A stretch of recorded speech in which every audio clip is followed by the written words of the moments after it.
My name is Dr. Greg Martin, and I practice in two different CVR offices, one in Brunswick, Georgia, and the second office is over in Valdosta, Georgia. It's common to have leg pain, which might include dull aching, throbbing, burning, stinging, but also some less common things that are known to patients and even to healthcare providers, even my colleague physicians, are sometimes surprised to learn that there's a strong correlation between muscle cramping in the legs and leg vein insufficiency, such as varicose veins or prominent spider veins.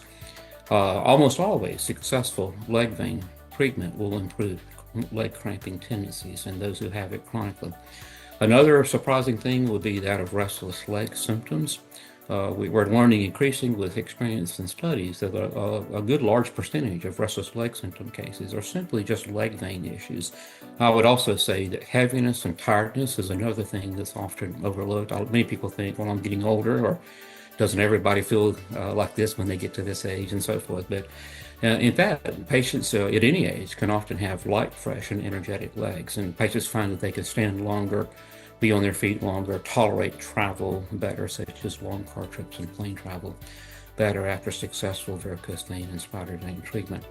There's many causes for leg swelling, but one of the most common ones is having varicose and spider veins and venous insufficiency, and our treatment can provide relief for that as well. We can provide expert recommendations on state-of-the-art treatment for leg vein disease, which has really undergone a radical revolution in these last 20 to 25 years, I would say, for the better, fortunately.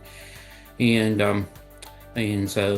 also, if you've had prior treatment, we have expertise in doing corrective treatment or completion treatment or treating new and recurring disease. We have, if patients have prior vein stripping in years past, or just a prior vein treatment of any kind, we can really assess that and treat those effectively with current techniques.